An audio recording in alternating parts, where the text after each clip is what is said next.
कहानी की शुरुआत बहुत समय पहले की बात है। हिमालय की तलहटी में एक छोटा सा गांव था जिसका नाम था शांतपुर।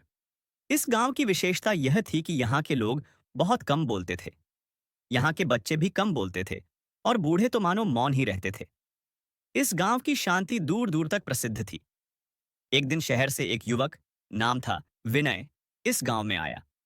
वह बहुत बुद्धिमान था, पढ़ा लिखा और तर्कशील भी।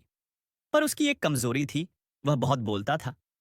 हर बात में अपनी राय देना, दूसरों की बात काट देना और हर विषय में कुछ न कुछ कहना उसकी आदत थी। वह सोचता था कि ज्यादा बोलने से ही व्यक्ति बुद्धिमान सिद्ध होता है। विनय को सुनकर गांव वालों ने उसका स्वागत किया, पर कोई ज्यादा बातचीत नहीं की। यह बात विनय को अजीब लगी। उसे लगा शायद लोग उससे डरते हैं या कम पढ़े लिखे हैं। अगली सुबह वह गांव के प्रसिद्ध संत महात्मा शांतानंद से मिलने गया। संत बहुत वृद्ध थे, परंतु उनकी आंखों में गहराई थी और चेहरे पर अपार शांति। विनय ने उन्हें प्रणाम किया और बोला, गुरुदेव, मैंने सुना है आप बहुत ज्ञानी हैं। मैं आपसे कुछ प्रश्न पूछना चाहता हूं। संत मुस्कुराए, सिर हिलाया, पर कुछ बोले नहीं। विनय बोलता रहा, गुरुदेव, आप सब मौन क्यों रहते हैं? क्या बोलना गलत है? क्या विचार प्रकट करना अनुचित है? क्या ज्ञान बांटना जरूरी नहीं? संत शांत बैठे रहे, बस उसकी आंखों में देखते रहे। कुछ पल बाद उन्होंने बस इतना कहा, तुम्हारे प्रश्नों का उत्तर तुम्हारी चुप्पी में छिपा है। विनय थोड़ा असहज हो गया। उसने सोचा कि शायद संत अब बूढ़े हो गए हैं, ठीक से उत्तर नहीं दे सकते। वह उठा और वहां से चला गया। गांव में उसका रहना जारी रहा, पर वह देखता कि लोग काम करते हुए भी कम बोलते हैं।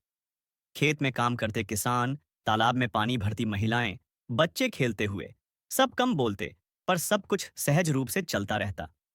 कोई झगड़ा नहीं, कोई शोर नहीं, बस एक शांत जीवन। कुछ दिन बाद एक घटना हुई। गांव के बाहर जंगल में आग लग गई। गांव के कुछ लोग आग बुझाने दौड़े। विनय भी साथ गया। वहां एक युवक बहुत घबराया हुआ था, चिल्ला रहा था, यहां पानी लाओ, उधर आग फैल रही है। कोई कुछ क्यों नहीं कर रहा? वह इतना ज्यादा बोल रहा था कि बाकी लोग भ्रमित हो रहे थे।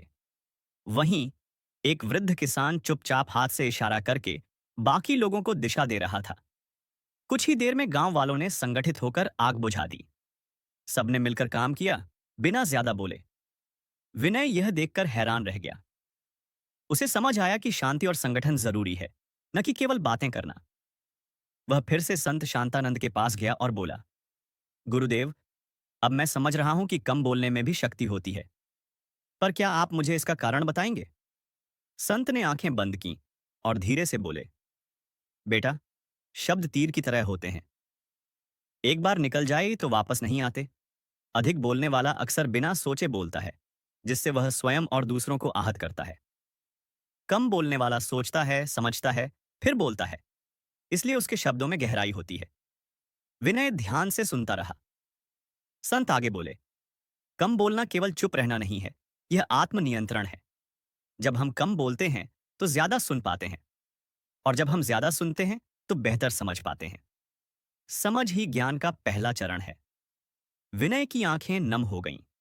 उसने संत के चरणों में सिर झुका दिया और बोला, गुरुदेव, आपने मेरी आंखें खोल दी। अब मैं समझ गया हूं कि सच्चा ज्ञानी वह है जो कम बोले, पर जब बोले तो सब सुने। उस दिन के बाद विनय ने अपनी आदत बदल दी। वह पहले की तुलना में बहुत कम बोलता, पर उसकी बातों में असर होता। गांव के लोग उसे आदर देने लगे और वह खुद में एक नई शांति महसूस करने लगा। सीख, मनुष्य को सोच समझकर बोलना चाहिए। अधिक बोलने से अक्सर बातों का मूल्य कम हो जाता है। कम बोलना आत्मनियंत्रण, समझदारी और संयम का प्रतीक है। मौन कभी कभी वह बात कह देता है जो शब्द नहीं कह पाते। ऐसी और भी मोटिवेशनल स्टोरी के लिए चैनल को सब्सक्राइब एंड वीडियो को लाइक करें।